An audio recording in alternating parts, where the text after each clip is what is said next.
Olá a todos, espero que você esteja bem. Seja bem-vindo a mais um vídeo do canal, o Apologista da Verdade. Então, neste vídeo, eu decidi explicar o que aconteceu comigo, ou seja, por que é que eu decidi começar a fazer esses vídeos, tecendo minhas críticas justas à liderança das Testemunhas de Jeová, sendo que no passado, no grupo A Verdade é Lógica e no canal Resistência TJ, eu defendi a organização das Testemunhas de Jeová por tantos anos. Então as pessoas me perguntam qual é o seu objetivo, o que você quer alcançar com esses vídeos? E eu senti no meu coração que eu deveria dar uma explicação a essas pessoas sobre os meus motivos, as minhas metas, as minhas reais intenções. Então este vídeo é para isso. Se você desejar, poderá inscrever-se no canal, mas eu gostaria de pedir para você que antes de você comentar, por favor assista ao vídeo na íntegra e assista com a mente aberta. Então, ao assistir a este vídeo, a pergunta que eu gostaria que você se fizesse é a seguinte: o que este cidadão aí está falando faz sentido ou não faz? É verdade ou não é? Os argumentos que ele usa corroboram para a tese que ele está defendendo? E esta é uma pergunta essencial a ser feita diante de qualquer texto que você estiver lendo ou assistindo. Tá certo? Bom, então eu vou começar aqui com a minha história. Bem, o que me fez mudar de opinião em relação à liderança das Testemunhas de Jeová não foi uma coisa específica, mas foi um conjunto de coisas. Foi uma espécie de escadinha, como a gente diz, né? Foi escalando. Aconteciam coisas continuaram acontecendo, mais coisas foram acontecendo, até que chegou um ponto que eu disse, não, peraí, não dá mais. Agora passou dos limites, agora chegou a hora de eu tomar uma ação. Então não foi uma coisa específica que me fez tomar a atitude que eu tomei, mas foi uma sequência de eventos que foi escalando até que chegou um ponto que bateu no limite. E eu vou contar resumidamente essa sequência de eventos para você. Só o que eu posso garantir é que tudo que eu vou falar aqui é verdadeiro, 100% verdadeiro. Mas antes eu gostaria de começar com a minha história como testemunha de Jeová. Eu me batizei como testemunha de Jeová há muito tempo. E eu era um jovem na época que eu tinha perguntas a Deus. Uma das perguntas que eu tinha era: por que Deus permite o sofrimento? Por que é que existe o sofrimento se Deus existe? Essa é uma pergunta que eu tinha enquanto jovem. E por um momento na minha juventude eu me tornei ateu. Mas eu era mais ateu assim por birra do que por conhecimento. Eu diria que eu era um ateu que desejava que Deus existisse. E nesse ínterim eu conheci um pouco sobre o kardecismo, o espiritismo, né? Frequentei igrejas evangélicas também. Mas eu lembro de orar a Deus, pedindo esclarecimentos sobre isso, e em seguida uma testemunha de Jeová me ofereceu um estudo bíblico, onde ela me propôs que responderia a essas questões. Obviamente, aqui eu estou resumindo toda a história. Mas em essência foi isso. E pouco tempo depois eu já tinha me batizado como testemunha de Jeová. E eu sempre tentei ser um jovem exemplar na congregação. E sempre fui exemplar. Claro que eu era imaturo como jovem, assim como todo jovem é imaturo. Mas, em essência, eu era um jovem exemplar na congregação. E uma das características que eu tinha é que eu era muito estudioso em relação às publicações das Testemunhas de Jeová. E eu me lembro que eu descobri, por exemplo, que existia um corpo governante para as Testemunhas de Jeová quando eu fui me batizar. Porque no livro Organizados, na época que a gente estudava as perguntas ali para o batismo, tinha uma pergunta ali sobre o corpo governante. E é ali que eu descobri que existia um corpo governante. Eu até já tinha ouvido falar dessa expressão corpo governante, mas eu não sabia o que era e nem a que se referia. E eu me lembro desse ponto muito bem porque foi ali que eu entendi a diferença entre corpo governante e escravo fiel, conforme era entendido na época. Porque o escravo fiel e discreto, na época, era entendido como sendo uma referência a todos os remanescentes dos 144 mil. E havia uma diferença entre o escravo fiel e discreto e o corpo governante. E foi ali que eu entendi isso. Então eu decidi citar esse ponto porque ele foi muito marcante, ele foi muito especial na minha trajetória como testemunha de Jeová. Pois bem, daí eu me batizei e aqui eu começo a entrar no início dos anos 2000. Ali no início dos anos 2000 foi quando eu comecei a ter os meus primeiros alertas em relação a certos erros na liderança das Testemunhas de Jeová, erros sérios. Aqueles que hoje têm mais ou menos uns 40 anos de idade ou mais, e que já eram testemunhas de Jeová no início do ano 2000, sabem muito bem do que eu vou falar. Naquela época, eu tinha idade de universitário e eu estava iniciando os meus estudos universitários. E lá pelo ano de 2003, mais ou menos, o corpo governante, ou melhor, a organização das Testemunhas de Jeová começou uma empreitada contra o ensino superior. E então todo o congresso, assembleia que a gente ia, era discurso atrás de discurso, descendo a lenha em quem cursava o ensino superior e no ensino superior. a ponto de eu ficar constrangido e os irmãos em geral que cursavam faculdade também ficavam constrangidos. E eu começava a perceber esse constrangimento dos irmãos, que os irmãos eram, de certa forma, humilhados pelos discursos dos superintendentes, dos anciãos. E aquilo me colocou, de certa forma, um alerta na consciência. Peraí, tem coisa errada. E eu sabia que o que estava sendo dito ali era exagerado. E eu comecei a perceber a inconsistência com aquele discurso. Não, a gente tem que respeitar as consciências dos outros, não devemos ir além das coisas que estão escritas na Bíblia, mas tudo aquilo ali estava indo além das coisas que estão escritas na Bíblia. Só que eles podiam fazer aquilo ali. Então eu comecei a notar essa inconsistência entre eles dizerem e pregarem que você não deveria desrespeitar a opinião dos outros, você deveria se refrear de fazer alguma coisa para não ofender a consciência do outro irmão. Isso foi sempre pregado pelo corpo governante, e está certo. Mas eles não se refreavam de falar o que eles pensavam sobre o ensino superior, sendo que isso insultava muitos irmãos e apresentava uma visão caricata do ensino superior, uma visão exagerada. E eu comecei a notar que os irmãos na congregação me distratavam por causa disso. Os irmãos na congregação me tratavam como materialista, como uma pessoa que não tinha fé, que não confiava em Jeová, embora eu fosse exemplar na congregação. E eu me sentia, de certa forma, como uma ovelha negra na congregação. Só que eu atribuía isso na minha justificativa, na minha consciência, porque eu não entendia das coisas, mas eu atribuía isso à localidade, aos superintendentes, aos irmãos, porque eles não estavam entendendo a verdade sobre o ensino superior, mas eu não culpava a organização por isso. Eu achava que a organização não estava ensinando isso, que quem estava ensinando isso ou entendendo isso eram os superintendentes viajantes, eram os anciãos, eram os irmãos que estavam entendendo errado. Então eu tirava a culpa da organização e colocava nos indivíduos. E assim foi por um bom tempo, até que chegou um artigo em 2005, e eu lembro até o artigo da Sentinela. Pais que futuro desejam para seus filhos, na revista A Sentinela, de 1º de outubro de 2005. E aquele estudo apresentou uma visão extremista sobre o ensino superior. Mas, na minha cabeça, eu pensei assim, bom, já que isso está sendo dito pelo escravo fiel e discreto, eu vou seguir o conselho que está sendo dado aqui. E aí eu interrompi a minha faculdade e decidi fazer outras coisas. Só que o que eu tentei fazer, a parte do ensino superior, deu errado para mim. Eu não consegui ter o sucesso que eu queria ter fazendo as outras coisas que eu queria fazer. E aquele foi um período assim bastante deprimente para mim. Eu me senti muito deprimido porque eu não estava conseguindo fazer o que eu queria fazer seguindo a orientação da organização. Resumindo, eu retomei o ensino superior, retomei a faculdade que eu estava fazendo, terminei a faculdade e aí eu segui a minha vida, né? Mas já daquele momento em diante eu entendi que aquilo que o corpo governante falava sobre o ensino superior era mentira. Não que tudo fosse mentira, mas eu entendi que eles pegavam uma parte do ensino superior e classificavam a todo o ensino superior como se fosse aquela parte. É como se eu pegasse a parte podre de uma maçã e dissesse para você, olha, isso aqui é uma maçã.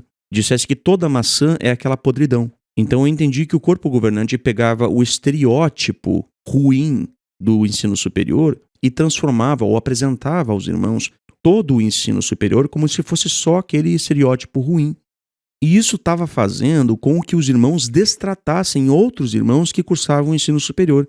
Então eu comecei a perceber que muitos irmãos estavam saindo da congregação ou abandonando a congregação e a organização não porque eles cursavam o ensino superior, nem porque o ensino superior talvez ensinasse coisas a eles que abalassem a sua fé em Jeová e na Bíblia. Embora exemplos assim aconteçam com todas as religiões, com membros de todas as igrejas, não era isso que estava em geral acontecendo na congregação. O que estava acontecendo é que os irmãos estudavam na faculdade, faziam faculdade, e a congregação passava a tratar esses irmãos como delinquentes. E aí eles se sentiam destratados, malquistos na congregação e acabavam se afastando. Só que eles estavam fazendo isso porque o corpo governante estava ensinando os irmãos que quem fazia faculdade não tinha fé em Jeová. Então quem é que estava derrubando aqueles irmãos? Era o corpo governante. Era o ensino do corpo governante. E aquilo me chocou bastante. Eu disse assim, não, peraí, isso aí tá errado, cara. A organização está destratando esses irmãos. Eles estão se sentindo desrespeitados. E, em resultado disso, a congregação está agindo em acordo com o ensino do corpo governante. E isso está prejudicando irmãos. Eu comecei a notar isso. Só que isso nunca era tratado dessa forma. né? Se um irmão era pioneiro e ele tinha sido desassociado porque era fornicador, não era porque ele era pioneiro que ele foi desassociado. Mas se um irmão fazia faculdade e ele cometeu fornicação ou sabe sei lá o quê, aí, não, ele foi desassociado porque ele cursava o ensino superior. Tudo era culpa do ensino superior. Eu dizia assim, gente, eu sei que isso é mentira. Só que eu ficava quieto, eu não podia dizer isso na congregação, porque obviamente eu seria tratado como criminoso. Então esse foi assim o primeiro ponto que me marcou bastante nessa questão de eu acordar em relação à liderança das Testemunhas de Jeová. Bem, agora eu vou passar para outro ponto. Um segundo ponto que me fez acordar em relação à liderança das Testemunhas de Jeová e à organização também, foi durante o tempo em que eu estava no grupo A Verdade é Lógica, como narrador do grupo. Na verdade eu não era o único, tinha mais, tá? E a gente começou ali no grupo a receber comentários e perguntas. E uma das perguntas assim que mais eram feitas era a pergunta: o que a organização diz a respeito de você fazer esses vídeos?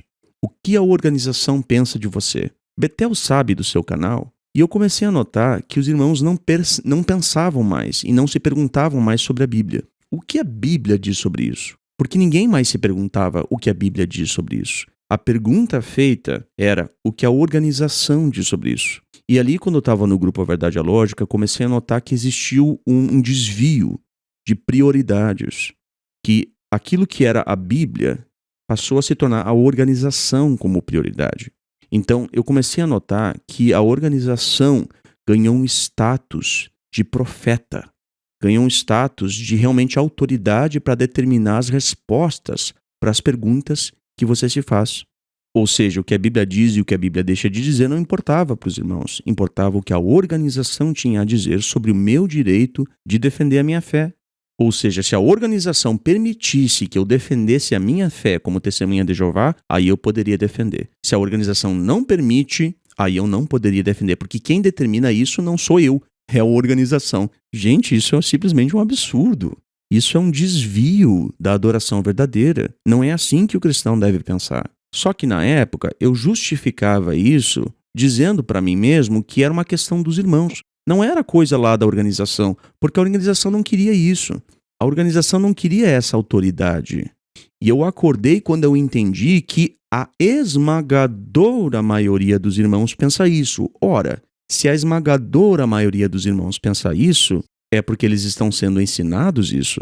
Seja este ensino explícito ou implícito, não interessa, eles estão sendo ensinados isso. E aquilo ali realmente aumentou meu senso crítico em relação à liderança das Testemunhas de Jeová. Claro que nós não seríamos desassociados por estarmos falando da nossa fé na internet. A organização não faria isso, eu sei muito bem disso. Mas essa mudança de foco da Bíblia para a organização realmente me acordou para muita coisa. Tá certo? Então esse foi o segundo ponto. Agora eu vou passar aqui para o terceiro ponto. Então aconteceu o seguinte: a nossa congregação cresceu bastante e ela teve que se dividir em duas congregações. E aí ficaram duas congregações usando o mesmo salão do reino em dias intercalados. E eu e os meus parentes fomos designados para assistir às reuniões na quarta-feira e no sábado. E a outra congregação ficou designada para quinta-feira e para o domingo. Só que o que aconteceu? Um parente meu, que não tinha ensino superior, não tinha faculdade, essa pessoa tinha que trabalhar no sábado à noite. E essa pessoa dependia do seu salário que ela tirava no sábado à noite. E aí a família conversou com os anciãos e disse assim: olha, nós vamos assistir a reunião no domingo, porque a gente não tem como assistir a reunião sábado à noite por causa dessa pessoa que trabalha aqui nesse horário e a gente quer assistir a reunião em família. Tá bem, aí a gente passou a assistir a reunião no domingo por causa dessa pessoa que trabalhava sábado à noite. E não deu outra. No domingo que a gente estava na reunião, foi lá o ancião fazer o discurso assim, dizendo que a gente não tinha fé em Jeová, dizendo que quem não estava assistindo a sua reunião no seu dia e no seu grupo designado estava indo contra as orientações de Jeová, que não estava sendo submisso, que a gente tinha que ser submisso ao arranjo teocrático designado por Jeová, e etc, etc, etc. E a gente se sentiu bastante ofendido com aquilo ali. E a consequência disso foi que eu perdi a compostura, né? Depois disso eu disse o seguinte: olha, você não fez faculdade por causa das orientações que a organização dá. Aí isso faz com que você tenha que se submeter a um emprego menos remunerado que te faz trabalhar sábado à noite. E agora, por trabalhar sábado à noite, você é criticada e humilhada aqui na congregação porque isso te obriga a perder a reunião no seu dia designado e você tem que assistir a reunião em outro dia. E isso significa que você não tem fé em Jeová? Peraí, rapaz, aquilo me deixou ligado no 220. Eu fiquei possesso, metaforicamente falando. Olha, rapaz, eu fiquei com uma raiva. Uma raiva que se aparecesse aquele ancião na minha frente, eu era capaz de partir para a ignorância. E tudo aquilo ali se somou a tudo que eu já estava pensando da organização. Mas depois eu me acalmei e aí a gente continuou indo nas reuniões no domingo mesmo. Pois bem, agora eu vou pro quarto ponto, assim, que eu me lembro que realmente foi um ponto marcante na minha vida. Eu lembro que toda terça-feira, eu acho que era a primeira terça-feira do mês, a gente ia pro Salão do Reino à noite, assistir o broadcasting, e vários irmãos iam ali, a gente ia até com roupa menos formal pro Salão do Reino, e a gente levava comes e bebes, a gente levava um bolo de fubá, um pastelzinho, um cafezinho, um chá, e depois que a gente assistia ali a programação, a gente tinha essa happy hour ali com os irmãos, né? E era uma coisa muito gostosa, porque a gente trocava encorajamento entre os irmãos se preocupavam em fazer um lanche especial para os irmãos, né? Uma bebida especial para os irmãos, e a gente trocava ali bastante encorajamento, né? Um com o outro, via os irmãos, e era uma coisa muito boa, a gente gostava muito daquilo ali. E a gente continuou fazendo isso por um bom tempo. O que é que aconteceu? Veio uma carta da organização dizendo que não era para fazer isso mais, porque o Salão do Reino não era lugar de happy hour depois de assistir o broadcasting. Se os irmãos quisessem assistir o broadcasting no Salão do Reino, tudo bem, mas eles não tinham direito de fazer essa happy hour, esse chazinho, esse cafezinho, depois de assistir o broadcasting, né? Que não era para fazer.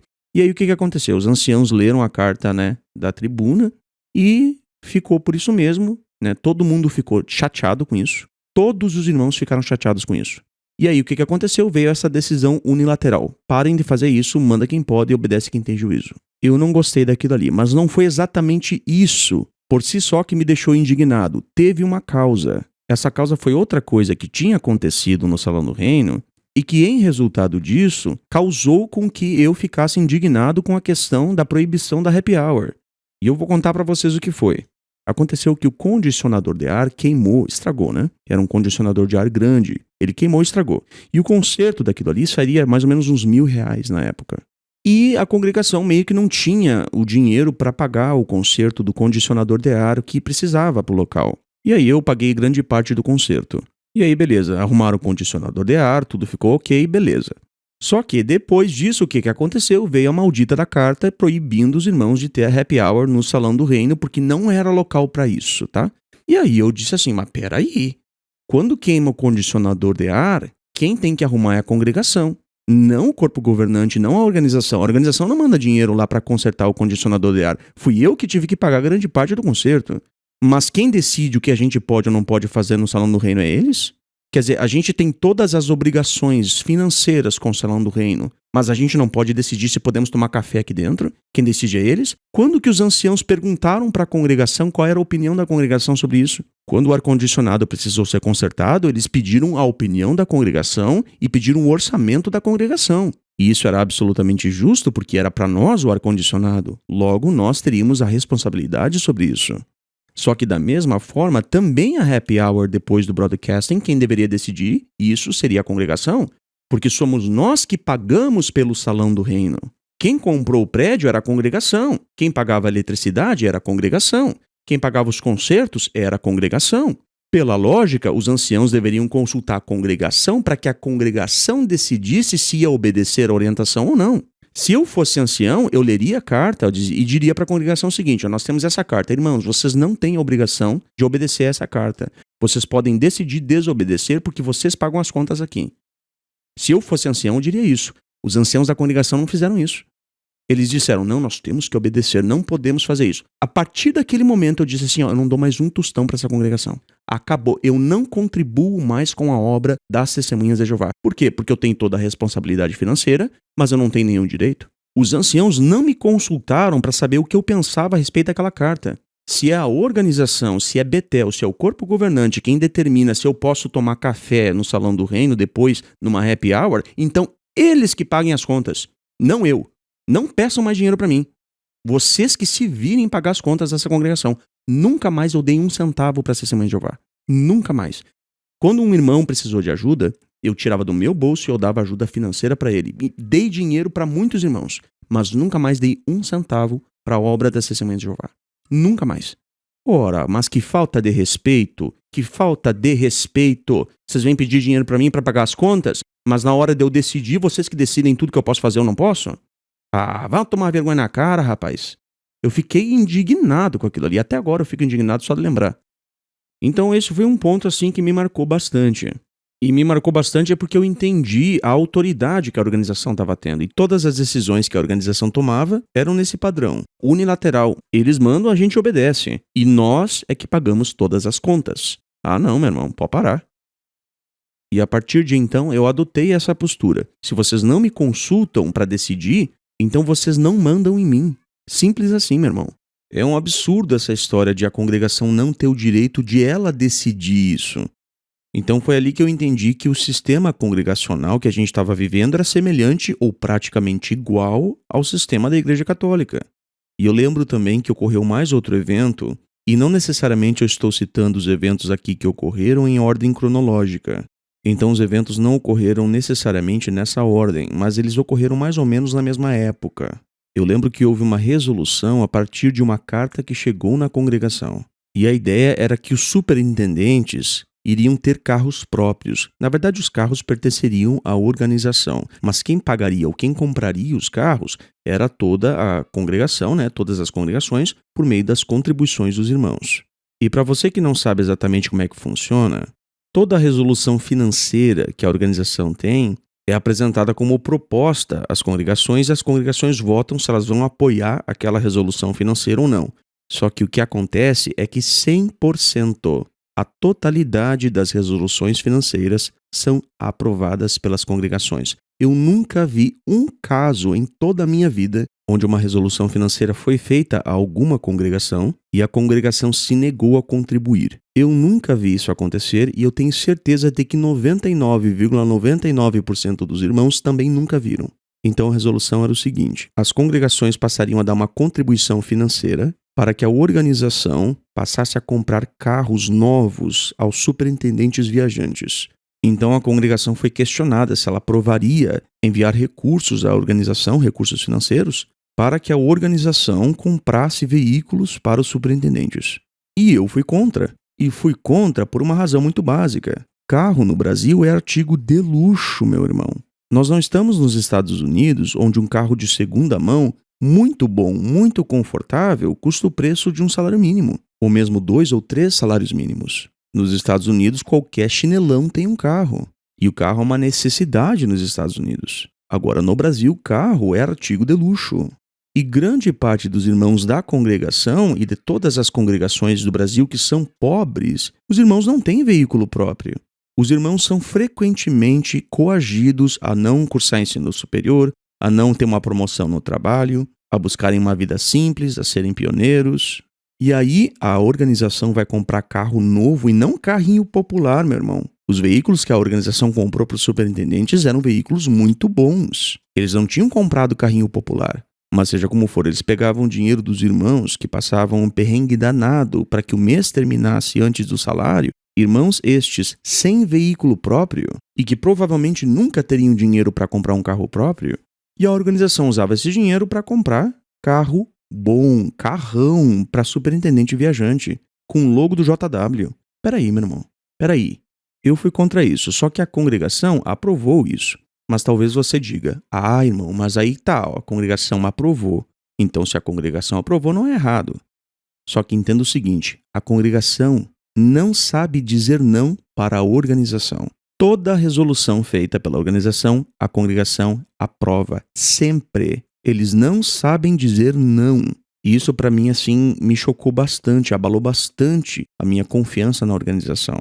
Porque isso me fazia lembrar quando a gente fazia pregação nos territórios isolados ou em territórios rurais, onde a gente chegava assim na casa das pessoas para dar o testemunho do reino, e as pessoas assim eram pobres iguais a rato de igreja, todo mundo paupérrimo. E na comunidade sempre tinha o pastor que tinha o carrão, todo mundo pobre, mas o pastor tinha um carrão.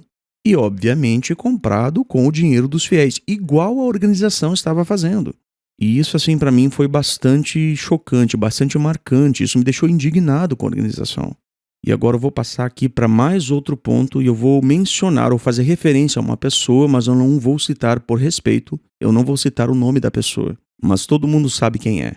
Eu não lembro exatamente o ano ou o mês em que isso aconteceu, mas era o seguinte: quando a gente estava no grupo A Verdade é Lógica, esse irmão mandou um áudio para nós falando de uma irmã chamada Leslie. Eu vou chamar esse irmão de PC. Um irmão maravilhoso, uma pessoa espetacular, um verdadeiro servo de Jeová. Então o PC mandou um áudio para nós, onde ele explicava para nós a questão da Leslie e da família dela. E aconteceu o seguinte: a Leslie tinha ficado doente, muito doente, e ela foi para o hospital público e não tinha vagas na UTI. E aí levaram ela para o hospital particular. Só que a família não tinha um plano de saúde privado, particular para ela. E ela foi internada na UTI e a dívida hospitalar que a família dela adquiriu se tornou absolutamente impagável. Então você se coloca, pelo menos a gente se colocou aqui na situação do pai da menina, né? Então imagine que situação dolorosa, que situação tensa. A sua filha quase morrendo na UTI e você acumulando uma dívida impagável. E aí o que aconteceu? O PC, que eu não vou citar o nome dele, fez esse áudio explicando a situação e abrindo a possibilidade para que quem quisesse contribuir financeiramente para ajudar essa família, poderia contribuir com a conta ali que foi dada, né? E o que é que eu fiz? Eu peguei o áudio desse irmão, o PC, fiz um vídeo, coloquei os dados ali e publiquei no canal A Verdade é Lógica, que tinha na época mais de 20 mil seguidores. E muita gente assistiu ao vídeo e contribuiu com a família, e certamente as contribuições ajudaram muito a família. Não resolveram os problemas, mas ajudaram muito a família, certo? Então a gente se compadeceu da questão ali da família e fez o que pôde para ajudar aquela família naquela situação. Pois bem, e qual foi a surpresa? A surpresa é que a organização pegou o irmão PC, ao invés de parabenizá-lo, de elogiá-lo, de agradecê-lo pela atitude generosa dele, ao invés de nos agradecer pelo que fizemos, a organização teocrática de Jeová, em vez de recompensar boas obras, o que ela fez? Ela tirou o privilégio do PC como membro da comissão de ligação com hospitais. Em outras palavras, ela repreendeu o irmão PC. Ela repreendeu o irmão PC por boas obras. Por quê? Porque ele não tinha que ter feito isso. Não interessa se ele ajudou. Então olha que absurdo. Isso é igual, irmãos, igual àquilo que os fariseus fizeram com Jesus. Não interessa se Jesus ressuscitou um morto. Não podia ter sido um sábado. Ah, mas Jesus ressuscitou um morto. Não interessa. Ele fez isso no sábado. Não interessa se ressuscitou um morto, se curou doente. Não pode ser no sábado. Era isso que os fariseus ensinavam e é isso que a organização fez com o irmão PC. E aí eu chamo essa laia aí de bando de fariseus desgraçados e os irmãos vêm aqui para mim dizer: ai, você está desrespeitando os outros. É sério que sou eu que estou desrespeitando os outros? Peraí, a gente ajuda uma irmã, uma família inteira, e a organização, ao invés de recompensar, pune o irmão PC por uma boa obra e, em resultado disso, eu venho aqui e chamo eles de bando de fariseus desgraçados e eu que sou desrespeitoso, e eu que estou errado, e eu que sou apóstata. Porque o sujeito tem que ser muito maldoso, tem que ser mau para punir o irmão PC pela boa obra que ele fez. Irmãos, isso não é cristianismo, isso é corporativismo. E ainda seguindo nesse mesmo assunto, referindo-se ao irmão PC, nós sabemos muito bem das experiências que ele contava na internet, experiências de ministério de campo que ele tinha, e eram experiências edificantes, irmãos. E muitos irmãos estavam gostando das explicações da Bíblia que ele fazia. Conforme eu falei, ele tem uma arte de ensino fantástica, uma experiência maravilhosa. Ele é uma pessoa maravilhosa, gente. E muitos irmãos estavam tirando proveito dos áudios que ele mandava ali, pelo WhatsApp, contando experiências aos irmãos. E muitos irmãos tiravam proveito disso, inclusive eu. O que aconteceu? Vários irmãos colocaram essas experiências no YouTube em formato de vídeos. E os apóstatas, mas apóstatas mesmo, eles informaram os infiltrados lá em Betel, na sede das Testemunhas de Jeová no Brasil, sobre esse destaque que o irmão PC estava tendo na internet. E o que é que aconteceu? Aquele bando de fariseus corporativistas mandaram uma ordem para tirar o privilégio de ancião do irmão PC. Ou seja, porque o irmão PC estava ajudando pessoas contando experiências e explicando a Bíblia pela internet, ele estava agora desqualificado como ancião. Meu irmão, ouça o seguinte que eu vou te falar. A única organização religiosa que pune boas obras, que pune bons cristãos, que pune bons instrutores, que pune pessoas inteligentes, é a Torre de Vigia. Vamos ver, por exemplo, a questão do Rodrigo Silva e da Igreja Adventista. O Rodrigo Silva é um cara sensacional. Eu sou fã desse cara. Claro que eu discordo dele nas questões teológicas, mas eu sou, assim, um grande admirador dele. Para mim, ele é um sujeito espetacular. Embora eu não o conheça pessoalmente, pelo que me parece, ele é uma pessoa espetacular como cidadão, como indivíduo. Isso sem falar do conhecimento acadêmico que ele tem na questão da historicidade da Bíblia, arqueologia, descobertas científicas, etc. Pois bem, o que é que a Igreja Adventista faz com o Rodrigo Silva? A Igreja Adventista coloca o Rodrigo Silva como garoto propaganda dela. E faz isso corretamente e muito bem feito. Agora eu te pergunto, pega um Rodrigo Silva para as Testemunhas de Jeová. Quem seria o nosso equivalente ao Rodrigo Silva? O irmão Rolf Furuli, que foi desassociado por ter corrigido o corpo governante, seria, por exemplo, o professor do Rodrigo Silva. Tá? E o que é que aconteceu com o Rolf Furuli? Será que a organização coloca ele como propaganda da organização? Não, foi lá e desassociou ele por ter criticado o corpo governante.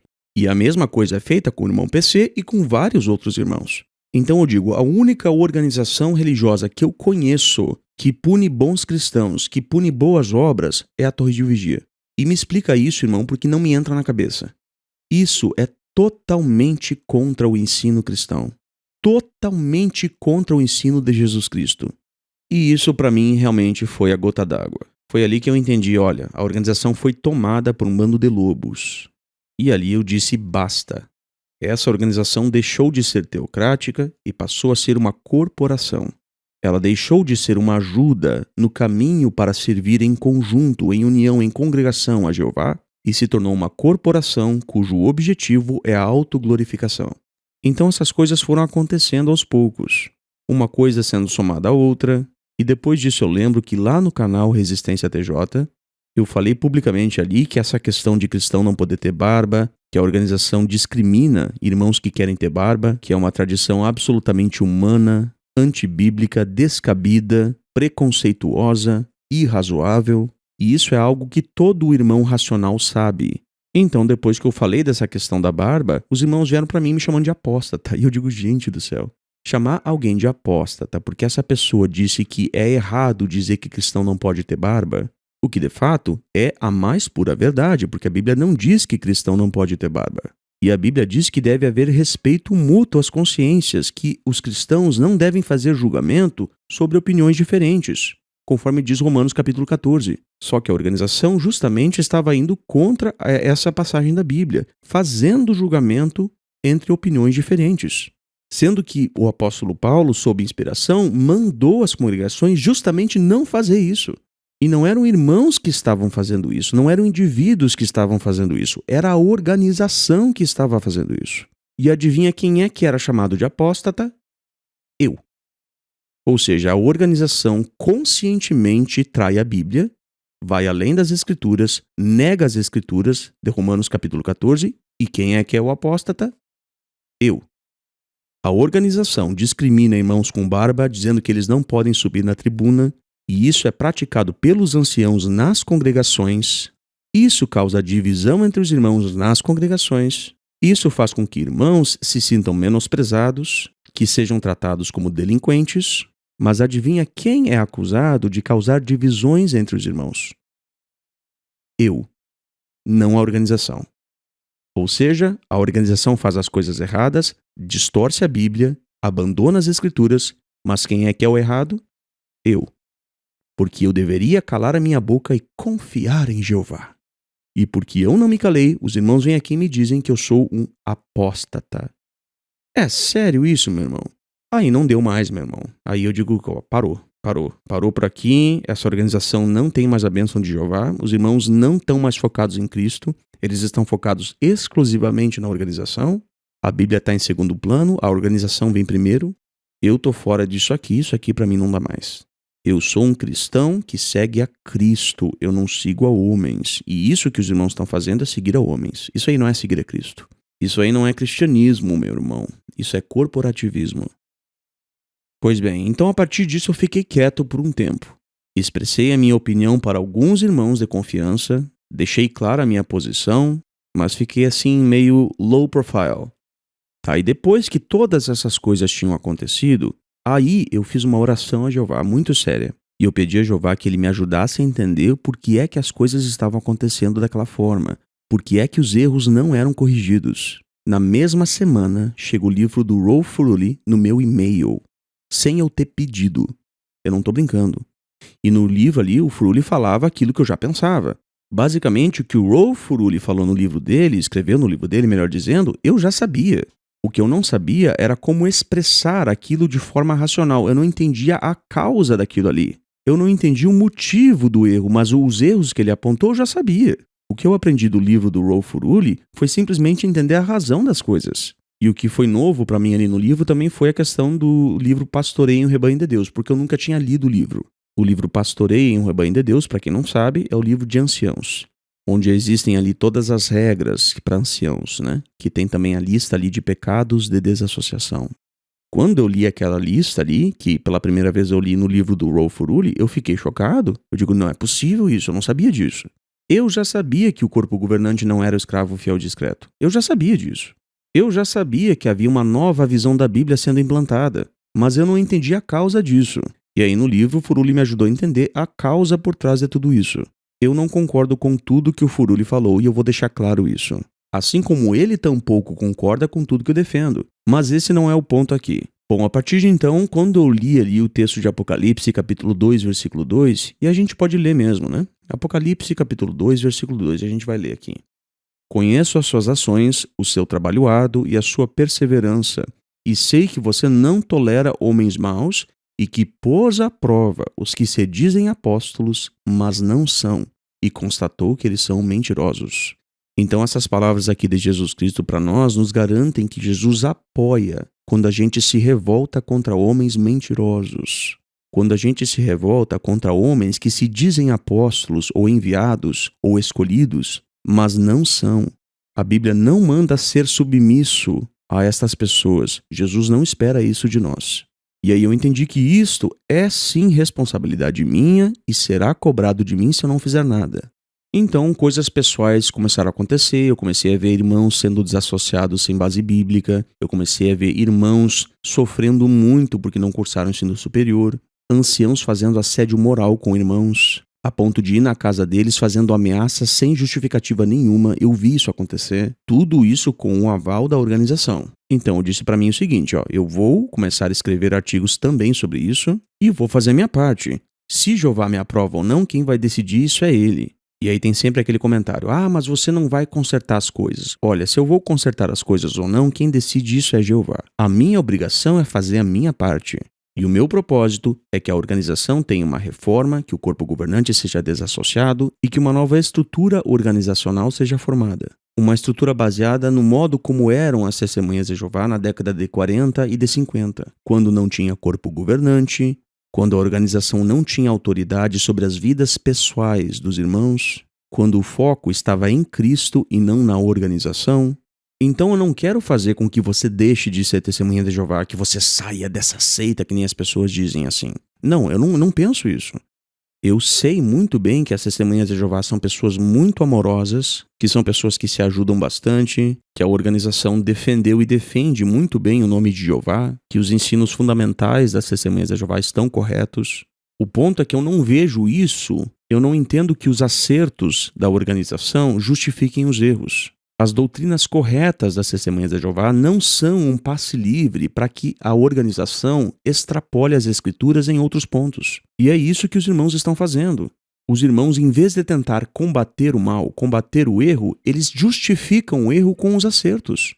Olha o que o corpo governante faz e tem feito na questão do ensino superior, menosprezando os irmãos, distratando os irmãos que fazem ensino superior. Muitos irmãos têm sido grandemente prejudicados por isso.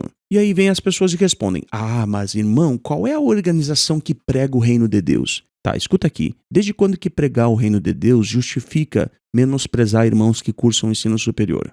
Não justifica. Mas quem é que ensina que Jesus é filho de Jeová, que não sei o quê? Tá tudo bem, irmão. A organização ensina verdades maravilhosas. Mas isso não significa que a liderança da organização esteja isenta de punição quando ela cometer erros graves que prejudicam as vidas das pessoas. A gente não pode passar pano para isso. Imagine o seguinte, eu vou para uma comissão judicativa para ser julgado, né, sob a acusação de fornicação ou de adultério.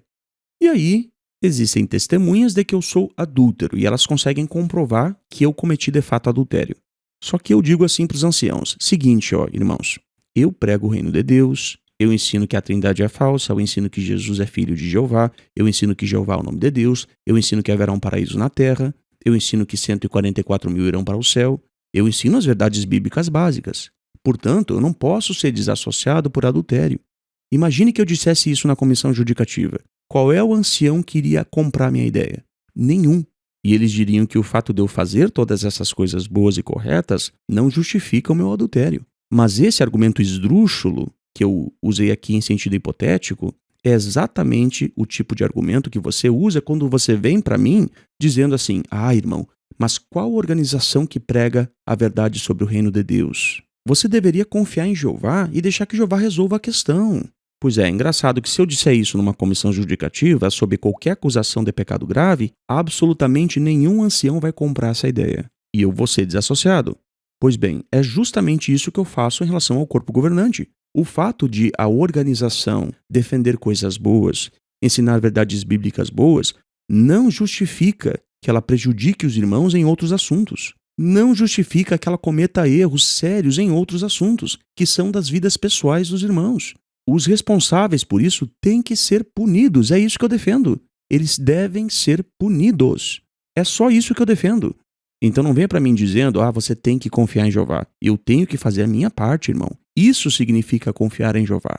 Se na comissão judicativa, sob a acusação de adultério, eu digo para os anciãos, vocês não podem me desassociar, vocês têm que confiar em Jeová. Se eu tiver errado, Jeová vai me punir. Nenhum ancião comprará essa ideia. Nenhum ancião comprará esta ideia. Todos eles ainda vão dizer para mim, você está usando o nome de Jeová em vão. Você está usando o nome de Jeová para cobrir o seu pecado. É exatamente isso que você faz quando você diz isso para mim. Você está usando o nome de Jeová para cobrir os pecados do corpo governante como muleta, para encobrir, para passar pano nos erros da organização. Tira o nome de Jeová da sua boca suja. Que os culpados sejam punidos. É isso que eu defendo, tá bom? Um grande abraço e fique em paz.